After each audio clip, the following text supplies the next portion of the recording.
have a very generous and supportive partner who lets me go do this. And like, we work it out, right? Like babe, I want to be at the gym 7 days a week. How about 4? Okay. Four is a good, reasonable thing. I want to train Saturday and Sunday. How about we train 1 day a weekend? That way the whole weekend isn't completely built around your, amateur hobby. Welcome everyone to another episode of Elbows Tight Podcast. It's your host Travis. Today I have a great guest in Blake Kasemeier from Blake of Today on Instagram, TikTok, and everything like that. He is a Jiu-Jitsu brown belt down in Los Angeles, California. Been training for about 10 years. Is a father. He is a Jiu-Jitsu practitioner, a writer, freelance copywriter. And if you guys have never checked out his content online, it's great. He tells stories on the internet, and then once a week he does a This Week in Fatherhood, if you guys recognize that. And I wanted to talk to him because recently I have been wanting to make more content with my struggles as a parent and jiu-jitsu practitioner, and how I've been overcoming those and ways to help parents more that do jiu-jitsu, because I've realized at home a lot of you guys are parents and jiu-jitsu practitioners, and I want to be able to help you in any way I can. And today's conversation, we definitely dive a lot into jiu-jitsu, Blake competing in jiu-jitsu, him as a parent, lessons learned from cycling, what it's like to compete, and just a wealth of knowledge. And hopefully you guys enjoy it. I had a blast conversation with him, a lot of laughs. He's a super funny guy. So let me know what you guys think down in the comments below. And if you make it all the way to the end, Blake and I joke about it a little bit. So make sure that you guys let us know if you make it all the way to the deep end. Thank you guys so much for listening and watching. Remember, go give us a 5-star review everywhere. Join L Bros over on Facebook. The Facebook community is almost 100 people. It's pretty good. And then make sure you guys check out elbowstight.com if you guys want merch. And yeah, that's pretty much it. So thank you guys so much. We'll catch you later. Peace.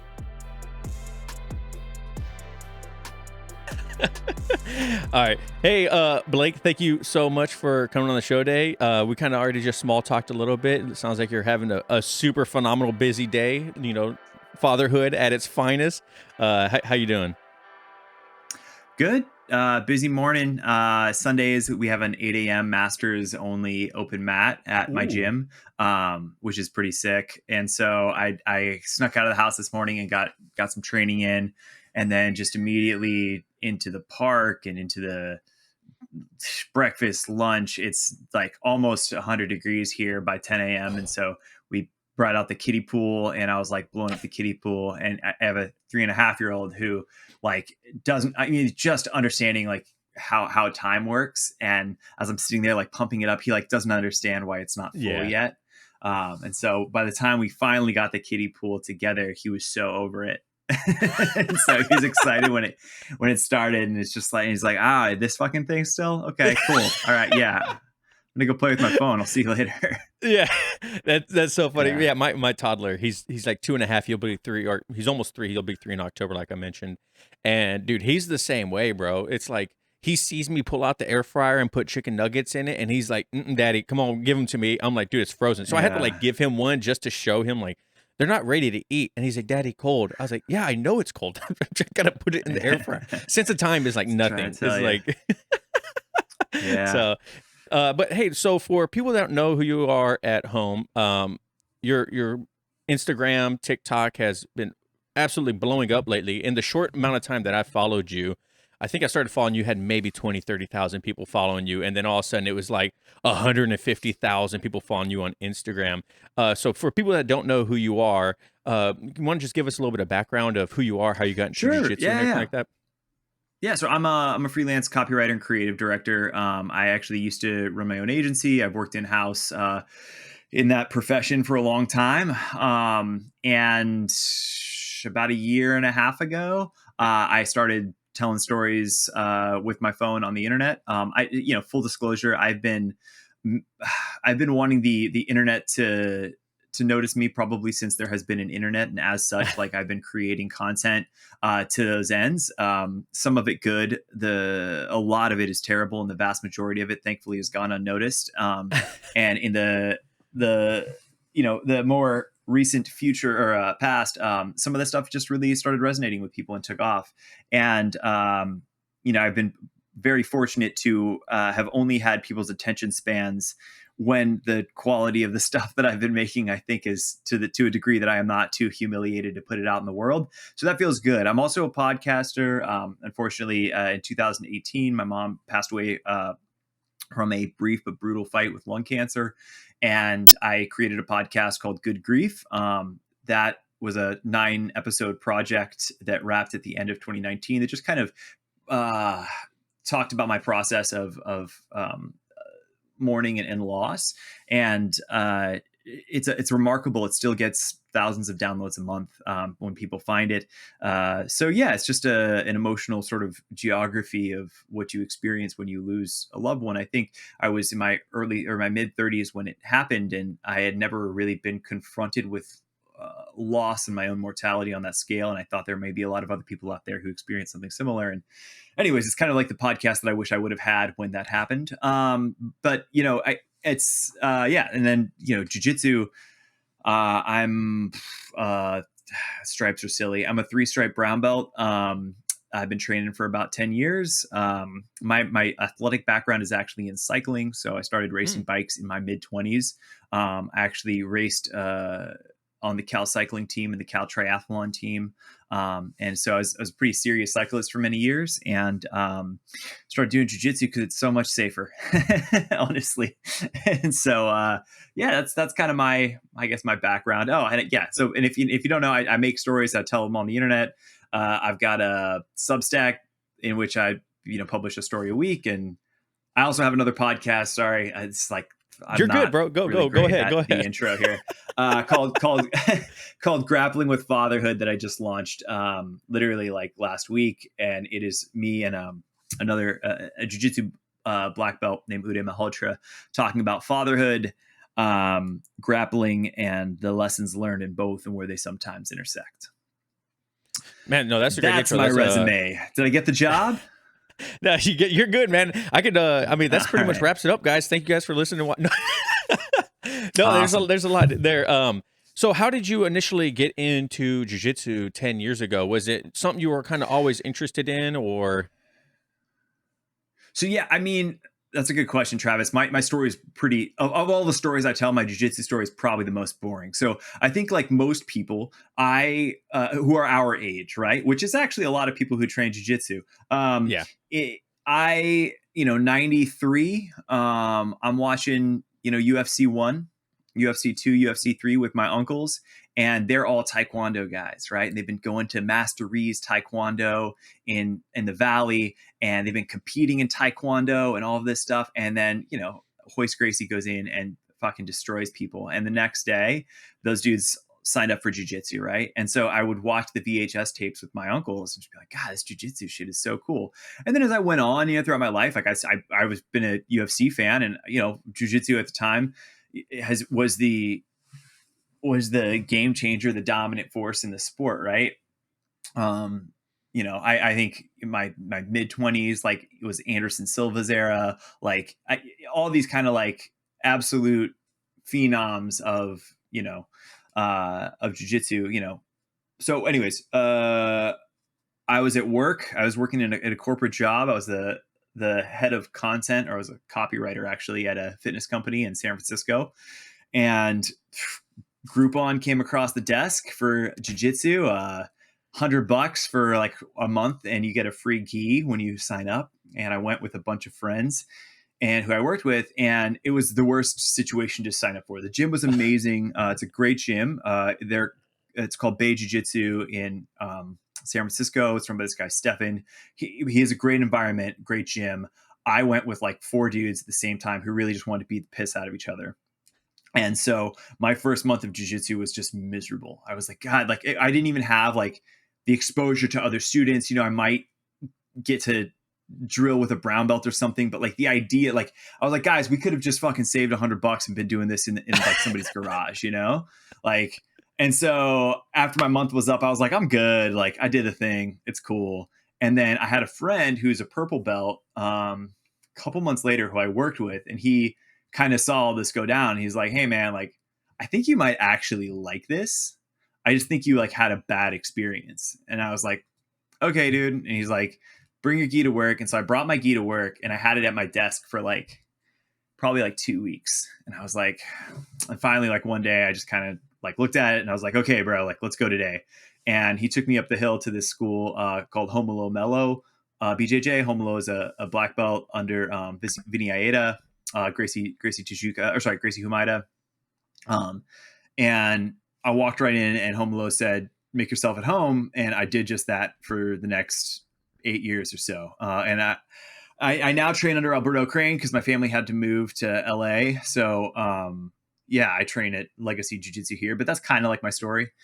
Again, not super interesting, unfortunately, but that's how I got to where I am.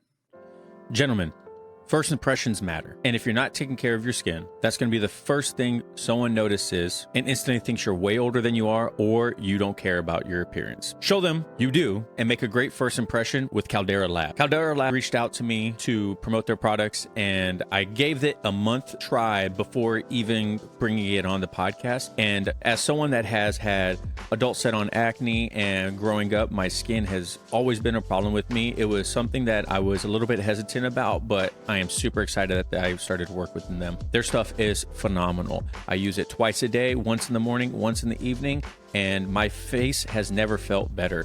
In Jiu-Jitsu, we often make the joke that Jiu-Jitsu adds lots of years onto your life and makes you look way older than you really are. Well, with Caldera Lab, you can stop that and you can make yourself look your age again. Whether you're an older practitioner or a younger practitioner, Caldera Lab has something for you, and their products are great. Caldera Lab knows the skincare world is heavily female driven and has long been the Wild West for men. That's why they're making the solution simple. The regimen includes 3 products: the Clean Slate, the Base Layer, and the Good.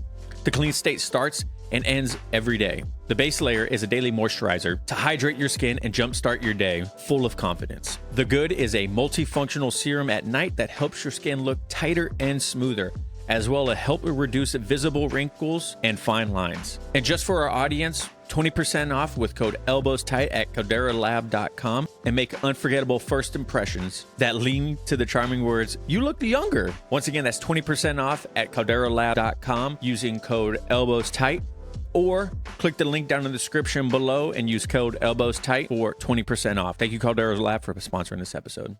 No, I think you brought up a good point in your story too.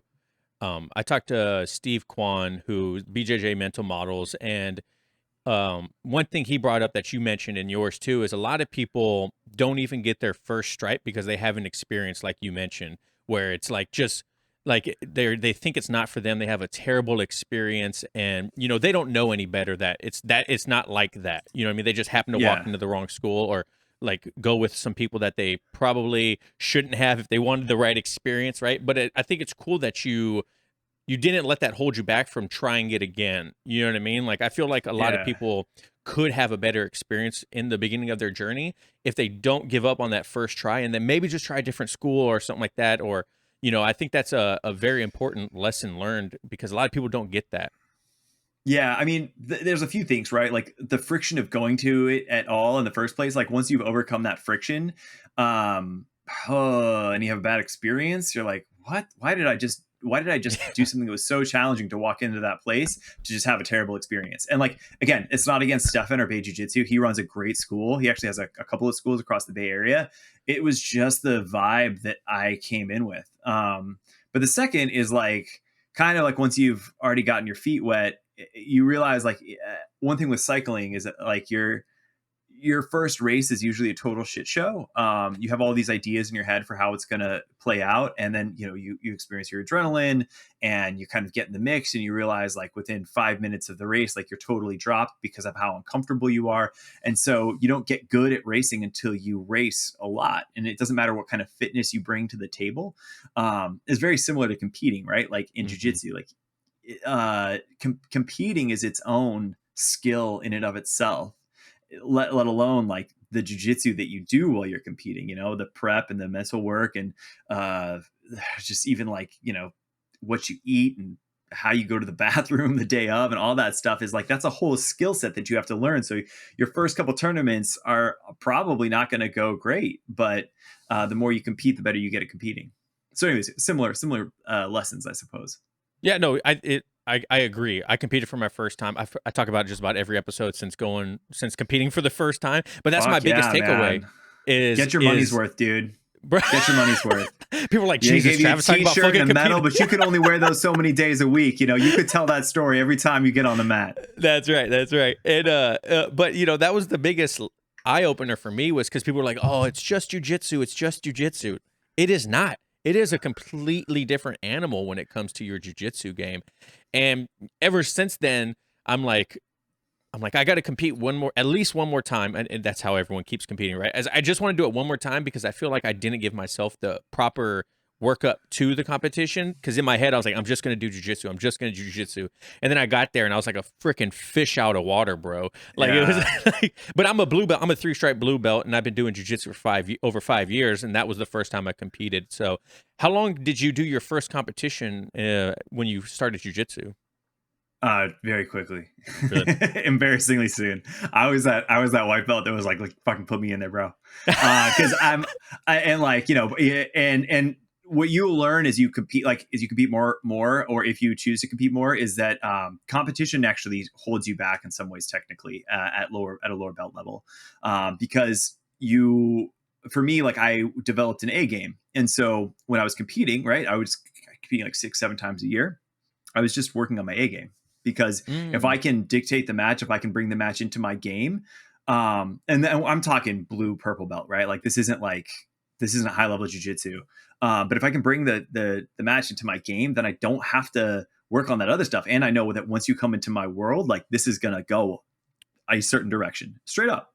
Pull the half guard, waiter sweep, pass, fucking stall. 5 points. It's me. You know what I mean? And I like did it again and again and again. And like, you know, like that. And that was like, and so I would do it in the gym. I would just be like, cool, like I'm competing in 2 weeks. Like, let's play the game. Let's play the game. And then and then after you'd compete, you have that like, okay, I'm going to take a week easy. And then you start ramping up for the next competition, and you don't take risks because you're like, those risks aren't going to serve me. Right. So you get really good at that one thing that you win at, and you neglect all these other parts of your game.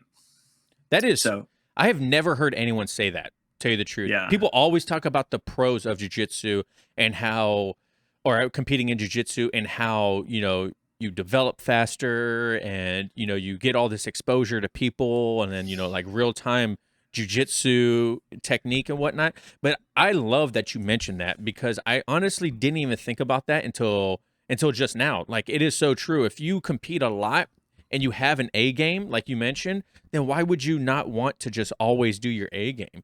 You know, you're like, I'm not going to risk it for a biscuit. You know what I'm saying? Like in the middle of class or something like that.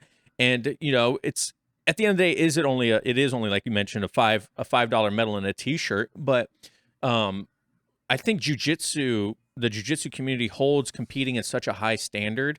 You know, it's kind of like on a pedestal. Like if you do good in competition, that means you are a good practitioner.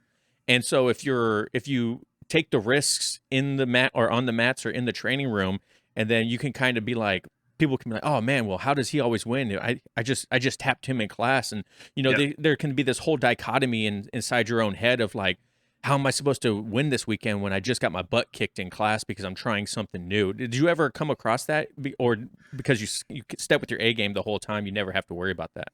Yeah, I mean, all the time. I get murked in class by guys who I'm like, you know, I know that I'm better at or whatever, because I'm like, oh, he decided to pass on my left side. Damn. Nobody ever passes on my left side. You know what I mean? That's like, my non-jiu-jitsu side, bro. Don't do it. Yeah, like you know, if I could just turn left, you know, and it's like, and so like stuff like that would happen all the time to some level. And you know, I learned, thankfully, to really start focusing on other parts of my game. Because that's really important. And you know, it continues to evolve. It's particularly like, I think, you know, the deeper you get, right? Like there are two different types of black belts. There are black belts that are really fucking good at two things. And they every path leads to those two things. And they set up all of their jiu-jitsu so that, hey, we're going to do this or we're going to do this. And either way, you're going to fucking lose, right? Yeah. Or there are black belts that are like, hey, anywhere we go, I'm going to win.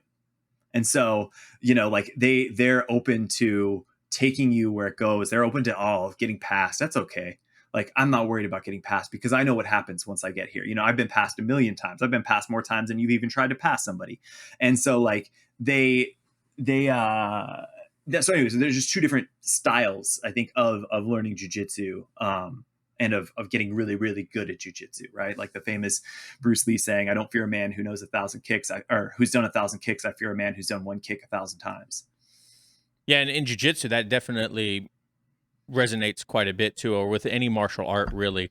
And that's one thing that I always fear is when I'm rolling. I kind of feel like I'm always going to what works for me as a bigger guy. I'm 5'8", 210 pounds, and pretty solid. And so I'm like, all right, well, I can Travis, just. I don't want to interrupt you, but I want to mention one thing. Yes, sir. Go right ahead.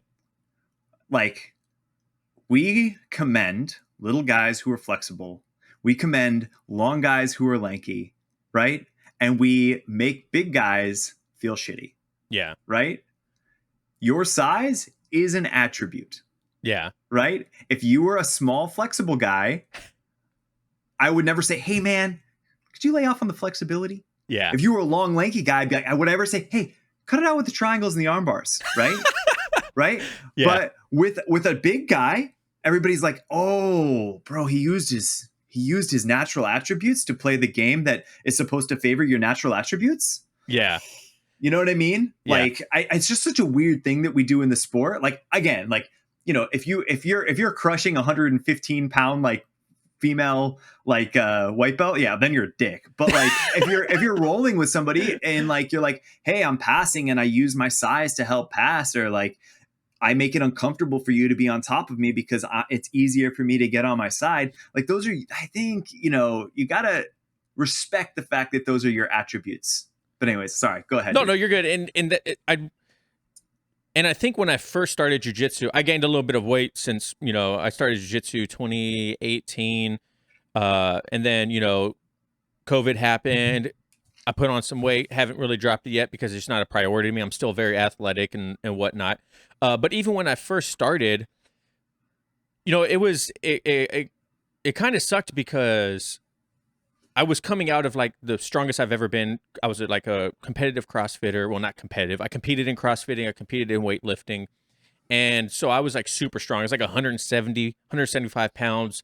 I could squat like almost 400 pounds. I could like front squat, 345 pounds and clean and jerk all this weight and whatnot. So, but when it came to jiu-jitsu, two things happened. I realized that strength didn't matter until I started getting more familiar with jiu-jitsu. And then I was able to apply my strength during technique. But I always got told like, you're using too much strength. You're using too much strength. And you're going too hard or something like that. And at first it honestly really did get to me because like, man, people keep saying that. And then, it kind of was like, well, how do I stop it? You know what I mean? And I listened to another group of black belts, and they were talking about how when it comes to saying you're going too hard, you're using too much strength, a lot of times it's just a lack of communication in what they're actually trying to say. And it's to your point. It's all to bring it back around to your point. Your strength is a skill. To get strong is a skill. If strength wasn't a skill or a part of your skill, then it wouldn't matter. But at the highest level, or when skill matches skill, strength is going to come out ahead. Right. And so most of the time when people are saying, "Hey, don't you use too much strength," it's more of a place of you're kind of being unsafe with it. You know what I mean? Yeah. It's not like it's bad that you're using strength, but you're kind of being unsafe with it to your partner or yourself. And I don't think that gets talked about enough. I think a lot of people want to complain about size, but it's because they don't know how to handle it, or they feel like it's just such a dominating force when it comes to the game that they're like, I just don't like. It was more of a crank, bro. You know what I mean? I feel like it's kind of like one of those. It's more of a crank. When you deal, which is like, again, like, and you make a great point. And I think that like the idea is that you can be strong anywhere. Like, you came here to learn how to do jiu-jitsu. And so like, that's the thing that I tell people, right? Like, that was the same lesson that I learned in like, hey dude, we can beat the shit out of each other in the garage. Like, I came here to learn how to do this martial art. Like, and it's the same thing with strength, right? Like, you're like, hey bro, like when your strength is limiting your ability to actually learn and apply the technique and also like respond to like the other thing that I tell people, particularly when rolling with smaller students, is that like, hey, you're wasting both people's time. Like, if you're just using strength against that smaller person, like you're both you're not learning, because that person is probably way more technically sound because they have to be, right? Because they have developed a jiu-jitsu that works for a small person, which is really technical. And you can, as a bigger person, when rolling with them, it's a huge opportunity for you to start to really test your technique instead of just trying to muscle your way through everything, because they're probably going to be able to teach you a lot just by by bringing your strength down and trying to match their level of technical ability. Yeah, and that's where coming in. That's where like being a good partner, and when you're drilling with someone or rolling with someone on the mats is such a key thing. No one wants to roll with that person that is, doesn't let someone work if they're a little bit of a lower belt. And I'm not saying like let them always tap you or something like that, but at the end of the day, people want to come to jiu-jitsu to try jiu-jitsu and to do their jiu-jitsu. And if you roll with someone and they're just always smashing you, and they're like, well, why am I going to roll with that person anymore? Like, it's just not even fun to me. Like, it's like, but there's good and bad there. When you roll with lower belts, how do you handle that? It depends. I mean, I'm not like a phenom. Like, I think I'm a pretty good brown belt, but like, and like, I'm a competitor. Like, I'm on the podium every time I compete. So like let that be the judge. Let my actions be the judge of like my skill. So like I said, I don't know how good I am, but when I roll with lower belts, I mean, it depends on who I roll with. I take every opportunity. I had a guy who's a white belt on Thursday, who had been training like 2 months. And I'm like, okay, cool. Like I say, hey, whatever his name is, call him John. Hey, John, what are you working on today? And John says, I don't know. And I say, okay, cool. What do you know how to do? And he's like, I don't know. I'm like, okay, cool. What do you know how to do from the top in this position? I know this pass. Okay, cool. Let's do that pass. And then I give him 20% resistance, and we work around and I let him hit the pass clean once. And I'm like, cool, let's do it again. And then I give him a little bit of resistance, and then I sweep his ass. And then you know what I mean? And like, I let him feel that, like, and so what happens to me is I have an opportunity to relearn whatever that pass is, because I'm seeing what John's doing wrong. Right. And so I'm not wasting the roll. I'm getting all this technical knowledge by being able to explain. He who teaches learns twice. Yep. Right. Yep. And at the same time, he's getting something out of it. And, I'll give you an example of how this plays out on a bigger scale. I was doing this with a guy every Sunday morning. Every Sunday morning, we used to have this, every Sunday afternoon, we had this open mat. And we called it an interval class because it's the kind of an intense class, almost like a comp style open mat. And the first round, I would pull the same white belt. This guy, Gus. Gus is like probably your size, bigger dude. And Gus, what are you working on this week? I don't know. I've been getting stuck in close guard a lot. I'm like, cool. Spend my first 6-minute round with Gus every week. A couple months pass, and I mentioned to Gus, oh yeah, like my wife's pregnant, blah, blah, blah. And he goes, oh, she's pregnant. Where is she going to the doctor? Like, oh, he's got a bunch of kids. I figure he's whatever. And I'm like, oh, we're going to this hospital over here. And he's like, oh, cool. When is she due? And I'm like, oh, we're due February, 2023. And he's like, okay, cool. I'm the head OBGYN at that hospital. When you're on your way to that hospital, send me a text and I will make sure you have everything you need and that you're taken care of. And sure enough, we delivered, and Gus was in our recovery room helping us out and making sure that we got our care got expedited and we got out of the hospital. I'm fucking blowing Gus up right now. But like that. And like, so that's the thing, right? Like, you take the time with the white belt, and like, there is a technical piece that's gonna, you're both gonna benefit. And then there is a broader social piece that is the reason why we keep coming back to jiu-jitsu, right? Which is why that's the magic spooky stuff that, like, why we fucking say os and like, keep going even when our knees are blown out, right? So like that part of the community is like really strong. So anyways, I just like that story in terms of like, that's what I do when I roll with lower belts, because not that I did that in order to get help with the hospital, right, but kindness is reciprocal. Yeah, I completely agree. You mentioned in there that, you used to be, or you compete quite a bit. And when it comes to like fatherhood, having kids, your priorities, whether you like it or not, have to change at least a little bit, right? How did you take, not being a father, being a competitor, now having 2 kids and still wanting to be a competitor, how have you made that transition to making sure both cups are being filled as much as you can? Yeah. Well, first off, I took 3 years off. Oh, really? So yeah. I had my son, and I was before we had my son, I competed when my wife was 40 weeks pregnant with my first Wow. son. Yeah. And then it got bronze. It wasn't, it was sort of worth it, but whatever. uh, had I known it was going to be my last tournament for 3 years, more than 3 years, almost 3.5 years, I would have been like, yeah, I think I would have maybe not tapped to that toe hold, but yeah, no, it's hard. It's hard. And what's great about having kids is that, I think what people who don't have kids, or what I did when I didn't have kids that I dealt with, is this feeling that like you could always be doing more. You're like, oh man, I could always be doing more. I could be eating a little bit cleaner. I could be sleeping a little bit better. I could be at the gym another day a week. I can be doing my strength training. You got kids, you fucking cannot, bro. Yeah. You can do as much as you can, and that's it. And when you show up day of, what you get's what you get. And like, that's it, and like that's a different, you just try and be as good as you can with what you have. And what you find out is that you're pretty fucking good. Yeah.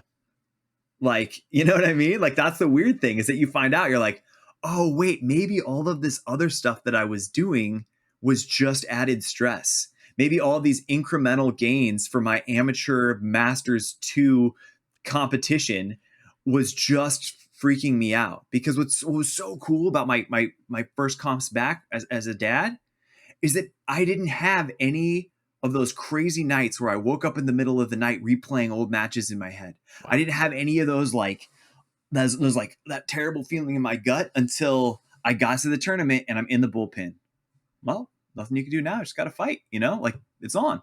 And so, like, because I didn't have the mental bandwidth to do that. I got a job. I got, I have these little humans that are relying on me. I have a wife that wants to have a relationship with me. And so in some ways, like, I think having kids made me I say this all the time. The kids are an incredible force function for decision making, because you right now, if you don't have kids, you think there's all this stuff that you're doing in your life that's super important, and you're so busy, and it's like crazy. And once you have kids, oh man, you get so good at that. List gets prioritized very quickly, and what actually needs to get done, what's really important, gets done, and all that other shit isn't important, doesn't get done, right? And so I don't know. That's for me. Like, that's how I did it. I train 4 days a week, get at least 20 rounds in every week. And every time I'm there to work. I'm there to get better. And that's it. I do my fucking warm-ups. I I talk about the things that I learned. Somebody taps me. I ask them, how did you tap me? There's something I need to learn. I need to pick up. I pay attention to the technique that's being taught in class. I do a round of stand-up every time. It's like that hour and a half you have a training, that hour you have a training, that's all you're going to have. So just make the most of it, and that's it. Like, that's it. What's up, everyone? Summer is upon us, and with hot summer nights come sleepless nights tossing and turning. That's why you need Mummy Pillow. With Mummy's 6-chamber design and breathable mesh, no longer do you have to worry about that sweaty head getting stuck against your pillow, waking up, tossing and turning, trying to find a cool spot to refresh you enough to go back to sleep. Mummy Pillow has been phenomenal for my night sleeps, and I cannot say enough good things about it. I go to sleep easier, I sleep more soundly, and I wake up with no neck pain. With Mummy's now patented 6-chamber design, you never have to worry about your pillow's fluff going anywhere besides where it needs to. I literally put my head in one section and it stays there the entire time, and it feels great. I absolutely love my Mummy Pillow. I am so thankful that they reached out and gave me an opportunity to support the brand and support the podcast. If you guys haven't tried Mummy Pillow yet, I promise you, you're missing out. Their products are great. Be sure to go to MVMISleep.com and use code ElbowsTight at checkout for 15% off and free shipping. Once again, that's MVMISleep.com and use code ElbowsTight at checkout. And also, you have 30 days free return. So if it doesn't work out for you, then that's okay. You can send it back. No harm, no foul, and no risks. Thank you, Mummy, for sponsoring this episode. Yeah, I think that's one thing that made me, or I need to do better about, is I can only really train 2 times a week, mainly because my wife and I both like fitness. She likes going to the gym, 3 kids. My oldest son has football, right? So I just have all these different hats I have to wear. And Yeah. so training 2 times a week, I definitely my biggest fault right now is not being intentional enough with my training time. Yeah.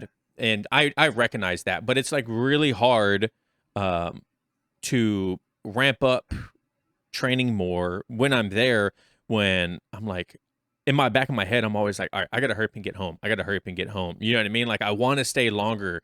I want to do more, but I know at the end of the day, like I have other priorities. I Yep. often talk about how, each hat that you wear in your life is going to have a different, tier list, right? My first thing is I'm a father, I'm a husband, podcaster, YouTuber, whatever. And then, my last one is I'm a jiu-jitsu practitioner, right? And so I have to treat my priorities in that sense. Back when I first started jiu-jitsu, practitioner was like definitely way more up there, you know what I mean? Yeah. But now like they've all shifted around, and it's sometimes I feel like I'm cheating myself on the mats. And Yeah. it's hard to um not take it personally with myself. You know what I mean? Like it's like one of those like Yeah. internal struggles where I get my butt kicked on the mat and I'm like, man, I need to train more. I need to be more intentional when I'm here. And then when I'm there, I'm like kind of gun shy because I know I'm gonna get my butt kicked because I'm not taking it as serious as I am. You know what I mean? Like there's this whole like Yeah. back and forth with myself that is such an internal battle. Yeah. So a few things there. That's actually it's super relatable, and I feel I shouldn't even say that I relate to that while being able to train as much as I do. I have a very generous and supportive partner who lets me go do this, and like we work it out, right? I babe, I want to be at the gym 7 days a week. How about four? Okay, four is a good reasonable I thing. like it. I want to train Saturday and Sunday. How about we train one day a weekend? That way the whole weekend isn't completely built around your amateur hobby.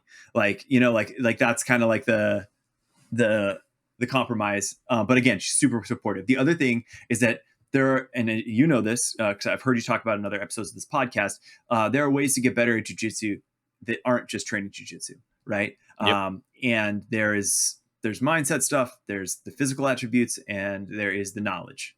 And of course, like knowledge requires repetitions in order to be practical. But like, I love guys like Jordan teaches jujitsu for Yeah, it's my beginners. boy. Yeah. Yeah. So his tutorials are from beginners to high level guys. He talks concepts and then he talks like practical stuff. And he is such a good resource, I think, for people. That's like, because you sit down with a Danaher DVD, it's awesome. But Yeah. if you have the time to watch a Danaher DVD, even on like 1.5 speed, you could go to class. Yeah. So I'm gonna take a nap, tell you the truth. You know, like even at like a Gordon Ryan BJJ Fanatics video, right? Like you Yeah. could, in the time that you spend doing that, you should go fucking train. Especially most people should just go fucking train because Yeah.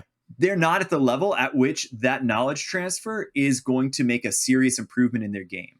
A guy like Jordan who teaches these like 6-minute like concepts, like, hey, here's the basics of a sweep. You remove a base and you push somebody in that direction. Here are 7 different ways that you can do that. It's like, oh, okay, cool. Like it's a very easy to digest thing that you can do while you're giving your kid a bottle, you know? So anyways, that, and then like I like your tier, right?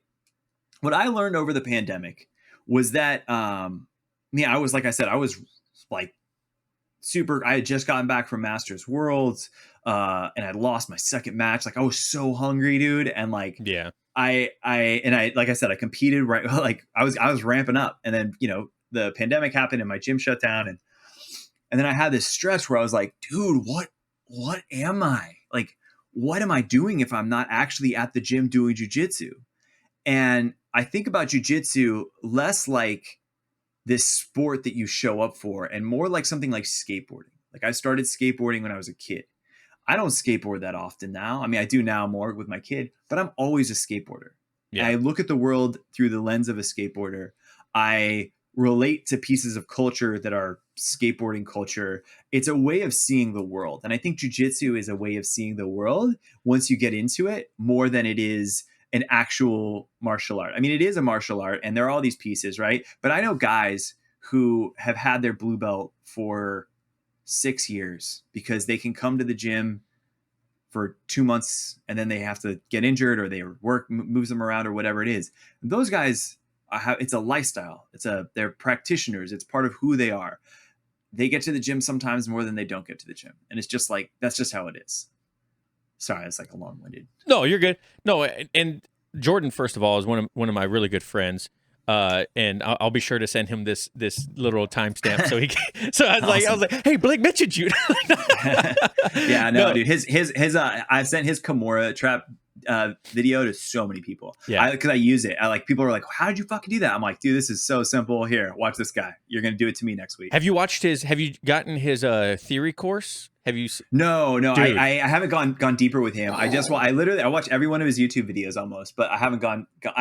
He has like a master's class kind of thing, right? Yeah, dude.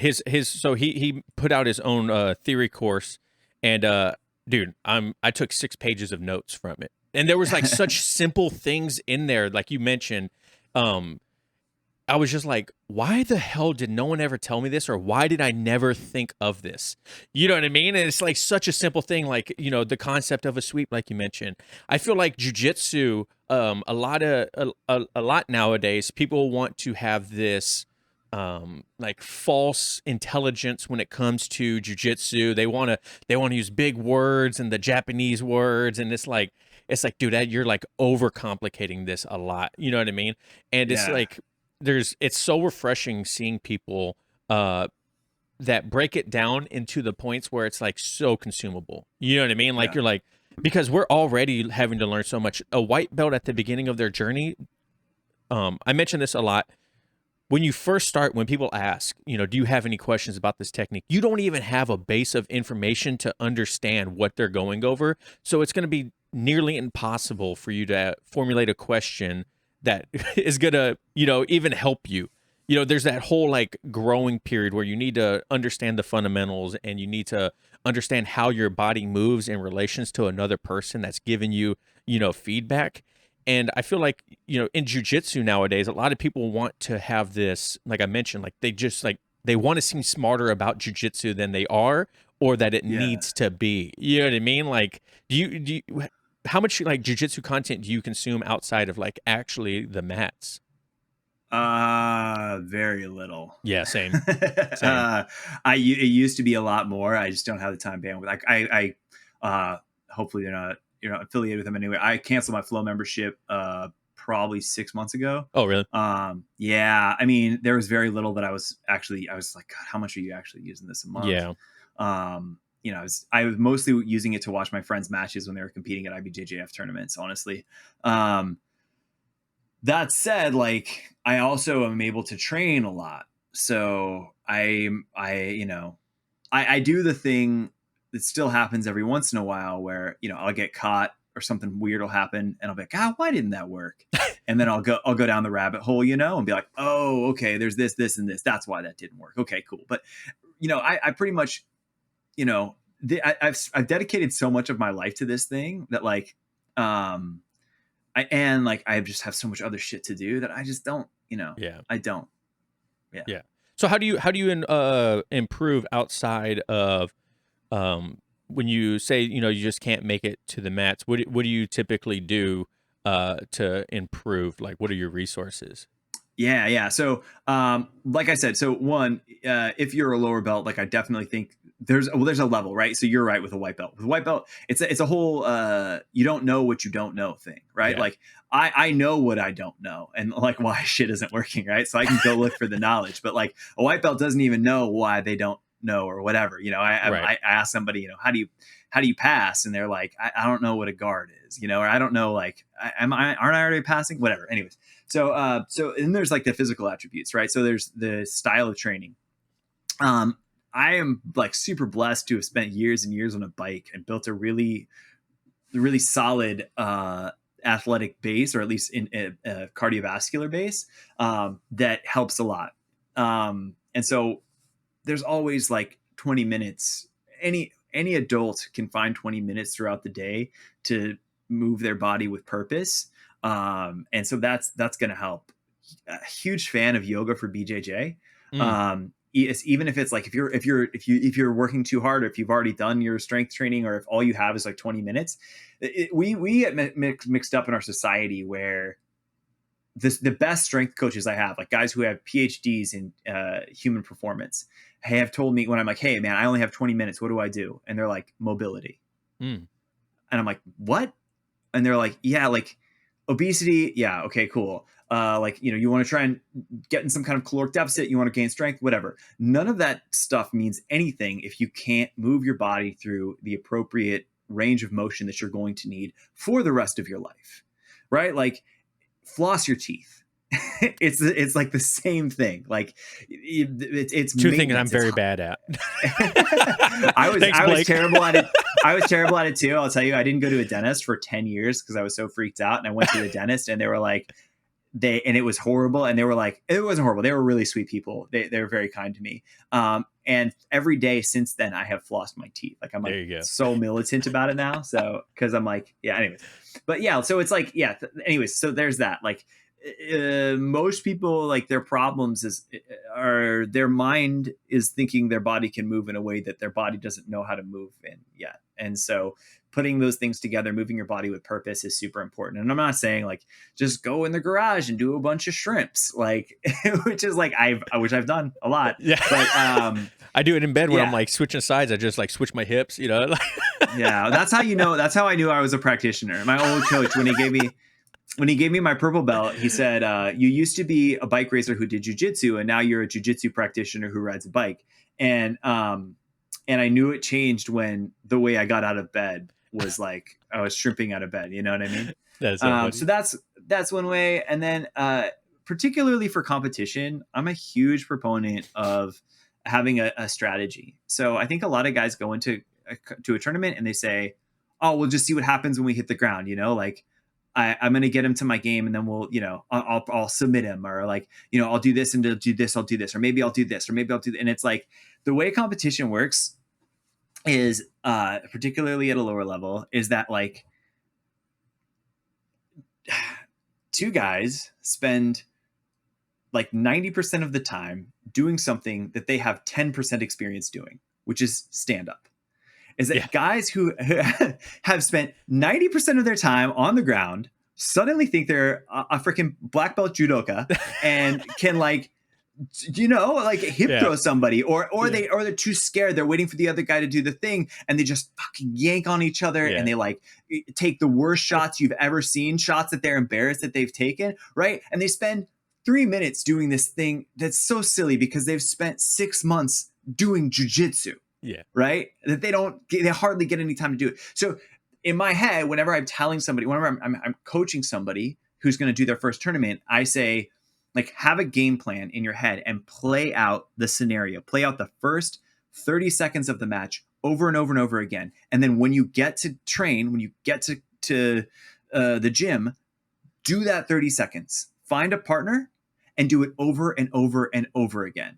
Because it really comes down to a matter of confidence in those first few minutes of the match for most people, right? Nobody wants to stand up. They're both sitting there going like, can this shit get to the ground faster?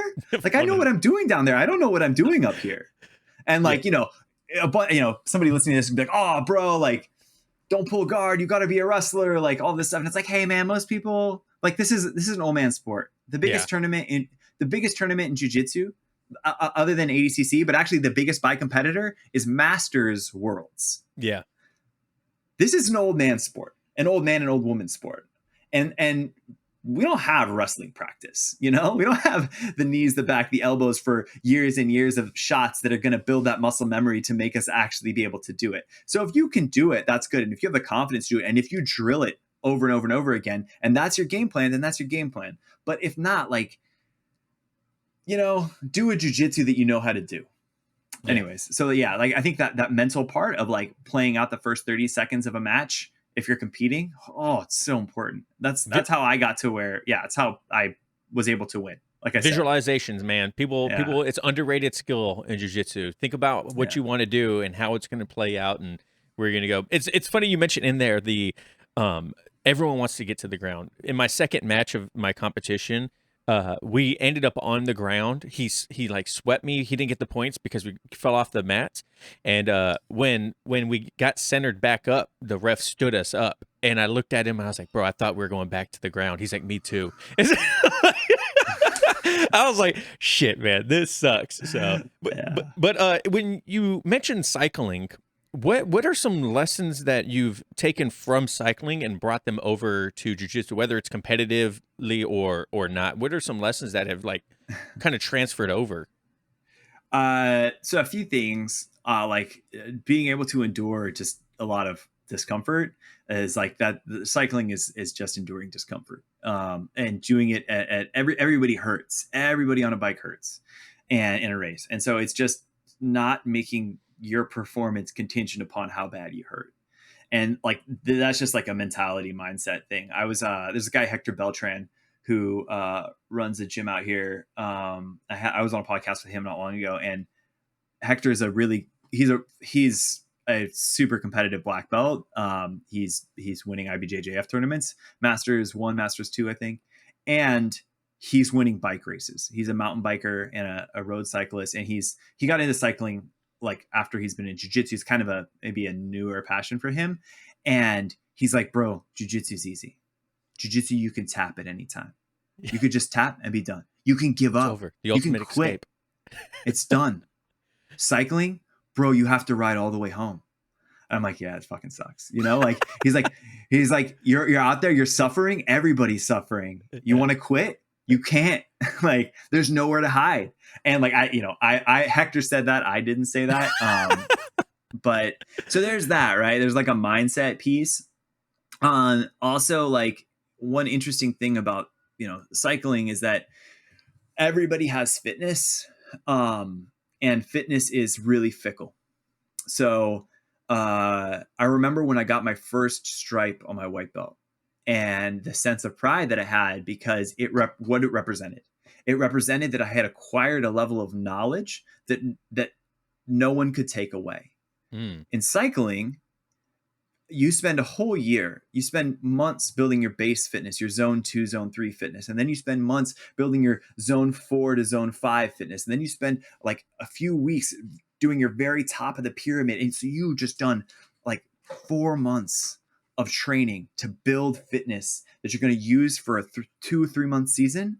And it's going to be gone. And you're going to have to start all over again the next year. And eventually it just doesn't matter. You're just going to be an old guy who doesn't have the time to do all that stuff on the bike. Jiu-jitsu, nobody can take that stripe away from you.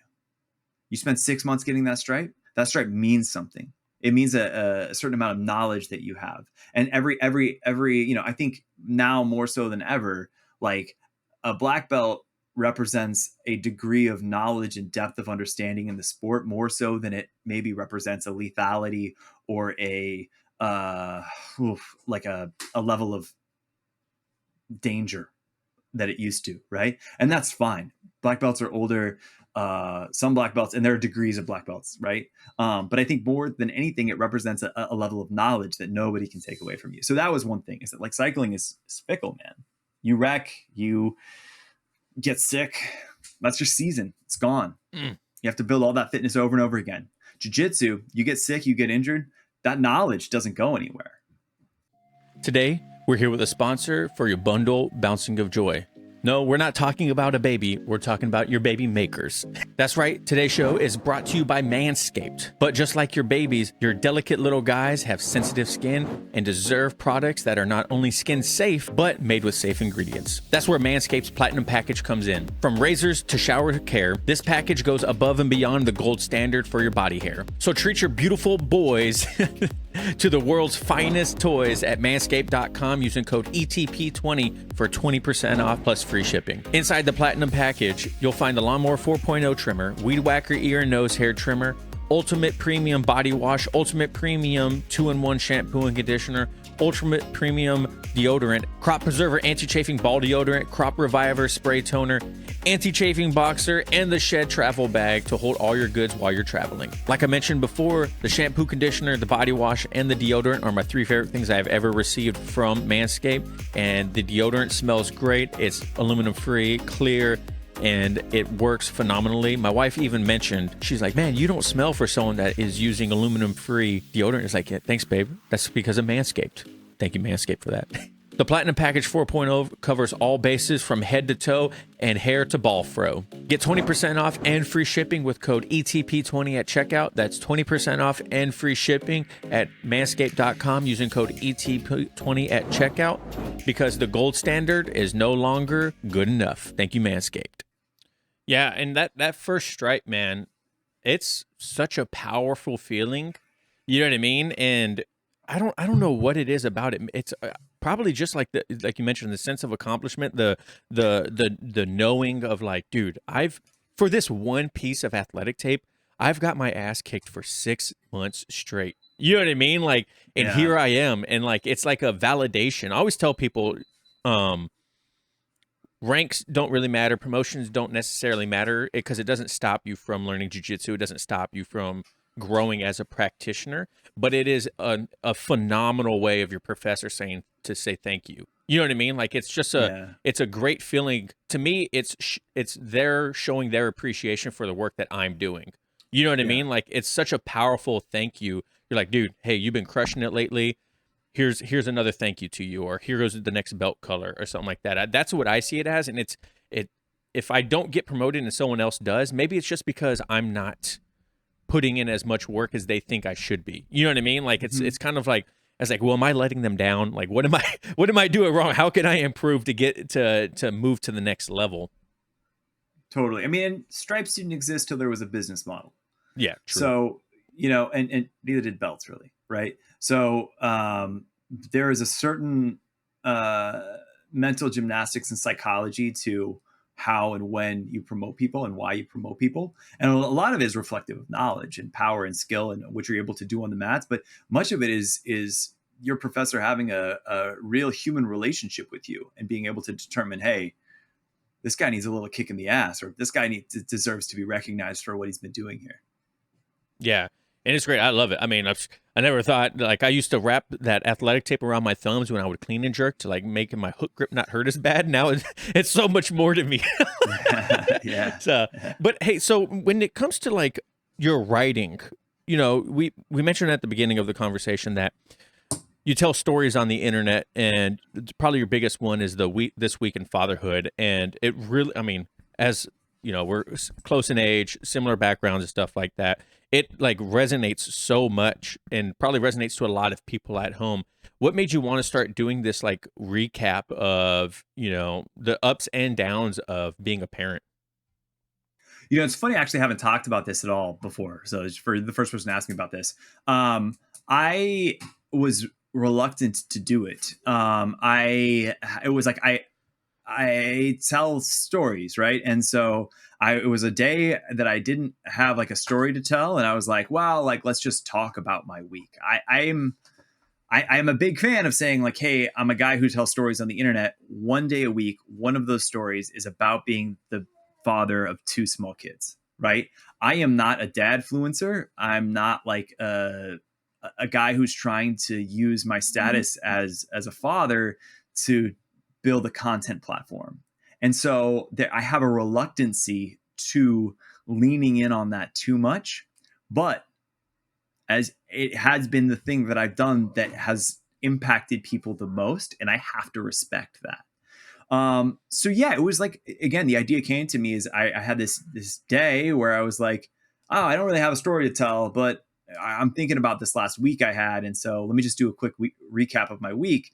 And it just really resonated with people. And so many people were like just begging me to do it again the next week. And so I did it the next week, and that just went crazy. And then I did it the next week, and like that went crazy. And I was like, well, and like by crazy, I mean, there are certain things like stats, like, oh, like views and virality and all of that shit. Right. But there's the other side, which is like the DMs and the emails and the comments that are like, holy shit, like I have a responsibility now. Like you have like, that's the thing people don't really talk about when you get a platform is like, you're a normal ass dude. Like, I'm a normal guy. And suddenly there are 150,000 people who saw something I made and said, I want to see something else that guy made. Right. Like, that's what a Yeah. follower is, really. And you're like, oh shit, maybe I should make something else. Like, okay. And then there's the level of, like, when you're talking about the things that I talk about, which are a little bit more emotional, maybe a little bit more triggering, there's a certain respect and reverence you have for that. And so when somebody, I don't have time or the bandwidth to reach out to everybody who reaches out to me. And so my way of responding is just saying, like, hey, I'm going to show up next week and do it again, and that's my way of showing you that you were heard. And that, like this, it's interesting we're talking about this today, because like this week, the one that I just put out was the hardest one I've ever had to put out, just because I was going through a lot that week, just as a parent and emotionally. And it was like the first time I've ever felt like I don't want to do this right now, because there was a certain part of it that just didn't feel appropriate or worthwhile to share with people. And of course, when you share something like that, you realize, oh, this is the thing that you really need to share with people. Yeah, one thing that you mentioned in one of your this week's in Fatherhood, and you kind of alluded to it too, is like the emotional side of you as a parent, you as a person, and then teaching your children to be okay with that as well. As us growing up, I'm sure it was probably with you too. Like my dad never really talked to me about emotions or how to handle certain things in my life. And so now as a father, I've realized, and being like an emo kid, hardcore kid, right? Like a little bit more emotional growing up. But now that I've realized, like, there's this whole stigma behind like gentle parenting. And I kind of hate the word of like gentle parenting, because I'm not a gentle parent. I think I'm a more conscious parent. You know what I mean? I've learned that through my background, also being raised and whatnot. And I'm not knocking my dad. My dad was a phenomenal person. My parents were great, right? But you can learn from other people and from, now we have new data and stuff. I don't necessarily believe in like gentle parenting. I believe in giving my son a way to express himself and to be okay with crying or being okay with these tough emotions that we go through, and not belittling him for being upset because I took the tablet away, or not being upset because I said he couldn't have um, a popsicle or something like that. Like, those are real feelings, and as a parent, I shouldn't be looking down on him, because that kind of led to where I was at his age or as a teenager, of not wanting to open up about certain things, and, having struggles still as an adult when it comes to my emotions, and, being open with people. So as a parent, how do you handle that as well? And I mean, you're very open about it too, but like, what are some ways that you kind of approach, being okay with being emotional, and then passing it on to your son to it's okay, it's not, you shouldn't be ashamed of your emotions. Yeah, I mean, so in some ways, it's a lot harder for you than it is for me, right? You have a 14-year-old who's like, I mean, they're basically a human, they're Yeah. basically a fully formed person. And just the levels of communication are so different. I have like a 3.5-year-old who's, basically like, a hand grenade, like a walking human hand grenade, right? So Like, and so like when I'm saying like, hey, like, let's talk about our emotions, I'm saying like, hey man, like, you can't punch your brother in the face. Like, that's weird. He's an infant. Like, you know Yeah. what I mean? Like, Yeah, that's I'm like, right there with you, bro. like, so it's a little bit like, but I am trying to set a model with my behavior, and I'm trying to set a model with my approach. It's not like, here's the deal. We want what's best for our kids. We want our kids to be better than who we are, right? That's the goal. And in our generation, there is an epidemic of suicide, and men have just a dramatically higher suicide rate than women. And there's a reason for that. And if you're like, hey son, I know that you as a boy are and I guess dads of women as well, or of girls rather as well, but you're like, hey, I know that like you're like 30% more likely to get your hand cut off by a saw. You know, you'd be like, oh man, we need to work on how to handle a saw. You know, we need to work on how to, you know, appropriately put on and take off that safety, and when to keep it plugged in and when to be mindful of those things. Right. You just would. And if you just look at the raw data around like men's mental health, and just like the people, you know, as a grown ass adult, like that struggle in the real world, like the people that, you know, who have just problems with addiction as a result of the fact that like that's the only lever that they have to pull, because they don't have the capacity to deal with the emotions that they have, you know, like all of those pieces you put together and you're like, ah man, well, we can nip this in the bud now. You know, I can teach my son how to use a saw now. Yeah. And so it's like the same similar concept. Yeah. And it's just fucking easier, dude. Like, like you feel better about yourself, and like to have that level of a relationship, right? Like, dude, don't get me wrong. Like we blow up, like we struggle, we have hard days as well.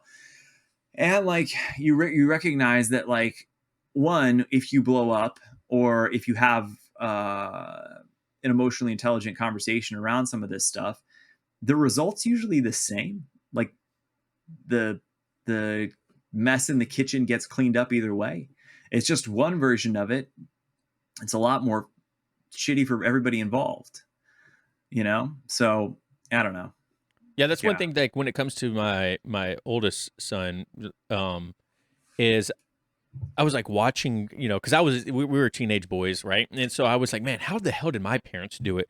How do I connect with this guy to show him, like, you know, these things should be important to him. You know, he should take these things more seriously. And you know, I did some research, read some books, and a lot of times they're like, look, you know, as a teenager, they're pretty much their own person. So they're not going to listen to you as much as you want them to. They don't want to hear your advice. They don't want to hear what you should be doing. Like, they're going to make the decision whether they want to or not. And so recently I kind of was just like, all right, well, I'm just going to tell him, like, hey, this is what's going to happen. If you do this, it's your choice. Just know, you know, like, it's good and bad. You know what I mean? Like, I try to just give him like the rope to, you know, to do it himself, and then whatever happens. And I'm like, look, I'm here. I told you, you know, like this is what happened, but we can learn from this, and kind of taking it more of that approach, instead of, you know, always being like, I was in the Navy, and so that militant side comes out sometimes, and I'm like, I got to stop doing that. And one thing that's really helped out too is Jiu-Jitsu. We do Jiu-Jitsu together. He hasn't played it or hasn't done Jiu-Jitsu in a couple months because he's been playing football, but Jiu-Jitsu kind of gives both of us that connection, and then also gives us time when we can be on the mats and kind of take out, you know, whatever frustrations we're having with each other, or emotions that, you know, are kind of unanswered, and have a real connection. Not that we beat each other up, but you know what I mean? Like, there's this whole side to a jiu-jitsu where it's kind of like it's therapeutic. You know what I mean? Like it's humbling. Yeah, you know what I mean? And it's great. I love it. I mean, it's definitely helped. I'm trying to get my wife into it. You know, she's downstairs now. Babe, come do jiu-jitsu. Yeah. So, do you plan on getting your kids into jiu-jitsu? So my little guy, my 3.5-year-old, we do a little bit. We probably are in the garage at least once a day, just doing stuff that's like jiu-jitsu-esque. You know, I don't put a ton of pressure on him. I don't want him to think that the only way he can like emotionally connect with me is through the hobby that I enjoy. Yeah. But I would, if he's into it, you know, I think as parents, and particularly as like jiu-jitsu practitioners, you're like, hey dude, like there's just a certain competence you need to have around your own body, that like, so that you feel comfortable in any situation, right? That jiu-jitsu kind of provides you around self-defense. So there's certain stuff where it's like, hey man, like I want you to know what happens and how to deal with somebody who's punching you, chasing you, all that kind of shit. That's just like basic self-defense stuff. And outside of that, like I don't have any expectations around like what he or they, both my kids, want to do. And I don't want to put them in a position where they feel like they have to do it to get along with me. Yeah, you know, you're like, this is my hobby. If you don't want to do it, that's perfect. I'm still going to go do it, bro. If you want to join me, come on down. I mean, right now, honestly, like right now, my kid is just like chomping at the bit to come. He really is excited about it. And so I'm trying to respect that while not like, abuse the privilege. So how do you um we be going for a little bit now. I want to be respectful of time. I just got a couple more questions for you. Um, Sure. how do you handle like not overthinking your writing, your parenting, your content creation, and being okay with your like pressing to publish or pressing to post, or you know what I mean? Like Yeah. how do you handle all that? Yeah. So some things with content, it's largely deadline driven, right? So I've given myself a deadline and it is as good as it is at the time that I need to put it out. And you just put it out, just ship it, right? I don't know if you've ever, you're about my age. So I was really into vlogging around like Casey Neistat, right? And like Casey was like that. Like he just had a daily deadline. And as good as it gets at the deadline, that's your God, and you obey that, and then the instant you hit publish, you start working on the next thing, Yeah. and you don't sit there and think about like, oh man, I could have done that 70%, but just apply that to whatever the next thing is. So deadlines are really important. Also, like just like jujitsu, you you're the way you get better at anything is to keep doing it over and over again, and learning little pieces about it, right? And understanding why it didn't work or whatever. And so you have to get the reps in. And so with all that stuff, it's just reps. If I put something up today and nobody likes it, that's okay. I'm putting something up tomorrow. It's almost it relieves the pressure, Yeah. to help you think about it less, for sure. Um, yeah, I would say deadlines, man. Yeah, those And they're like, great. yeah. And like with your kids too, like they're gonna, they're like this, like I said, like my kid is a hand grenade. And so he's going to force me into whatever decision I need to make with him way before I would be comfortable making it. And you just have to trust that whatever that decision is, you're able to deal with the repercussions of what comes out of it as a person. And most people are. Yeah, as a parent, you know, it's kind of like what you're like. You can't back down from what you said. You know what I mean? Like, because then it shows like you're like not weakness, but uncertainty. You know, you want to be that rock. Yeah. Like when I tell my son, like, "Hey, we're leaving, or we're doing this at this time, or you need to do this." It's like it it doesn't help either one of us if I back down from it and I'm like, never mind. I don't want to build that second guessing in either one of our minds. It's like on the mats Yeah. too. You feel you're like, I'm gonna go for this sweep, and then you go for there and you feel like a little bit of resistance, and you're like, should I keep pushing? It's like, no, dude, you commit, like you're already there. Just finish it. If it doesn't work, then just go back to the next thing. You know what I mean? Yeah. So hey, but so I like to end every episode with the same question. If you could give one piece of advice to a brand new white belt just starting jiu-jitsu, what would it be? So this is so lame. But give yourself 6 months, 3 days a week. Like that's it. So it's so simple, but it's like the beauty and the curse of jujitsu is that progress takes so long that you are unable to see it happening. You're unable to experience it week to week, day to day, class to class. And so it requires that you can commit to yourself in a way that's like you've probably never committed to yourself before. And like I don't think I think if you try to tell anybody, hey, I need you to do, you've never done this before, I need you to do it 3 times a week for 6 months and tell me you're going to do it now, they'd be like, go fuck yourself. Right? Like Yeah. what? No, but like that is the in my opinion, that is the appropriate amount of time and commitment that you need to give to understand if you're actually going to like it or not. Yeah, and the other thing that I say, so that's your responsibility. That's it. All of the other stuff, that's the responsibility of your academy. So understanding the technique, understanding what you should be thinking about at what time, or what your progress looks like, or who you should be sparring with. You don't have to worry about any of that. All you have to worry about is showing up 3 times a week for 6 months. And if you go to a good academy, they should be handling all of those other decisions. Your only job is to show up on the mat. And at the end of those 6 months, like, you should be at a place because they did all of the other stuff. Like, that's my opinion. So that's like super boring, but that's what I think, is my best advice. Don't, the obvious shit, like, don't think you have to know everything, because you don't. You're never going to know everything. Like, I would say, slow down, all that stuff. But yeah. No, like we mentioned earlier, like, jiu-jitsu is not super complicated. You don't have to make it super complicated. You show up and you get better or you don't. It's like, Yeah. and that first 6 months is definitely something, is a huge milestone for a lot of people.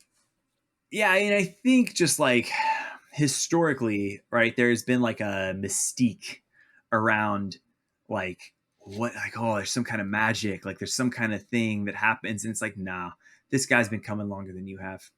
That's it. Yeah. Like the line, that I think about is like, I remember when I saw like my first belt promotion, right? And I watched the first guy get his black belt that I've ever seen get a black belt. And I thought to myself, wow, so in 10 years, that guy standing up front still going to be handing out black belts. And that guy who has a black belt is going to be standing behind him. And someone's going to have to stand in front of him and get a black belt tied on him.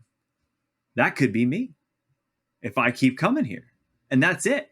That, like, literally, that's it. Chris, oh God, what's his name? He says it. He's like, you could be anything in 10 years. Why not be a black belt? Mm. Yeah, so, absolutely. Hey, well, if people want to follow you and check out your stuff, your Substack and all that stuff, where can people follow you if they want to see your content? Everything is Blake of Today. Blake of Today. Like youth of today, Blake of Today. At Blake of Today, find me everywhere. Perfect. Well, Blake, I just want to say thank you so much, man, for coming on the show today. Thank you for your time.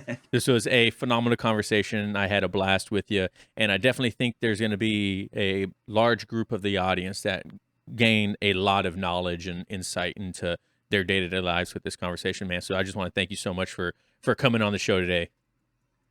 Travis, thank you for the opportunity, and I'm sorry I'm so long-winded. Hey, it's easier it makes it easier for me when you talk more. So yeah, and I really appreciate if you've made it to whatever an hour and 9 minutes into this podcast.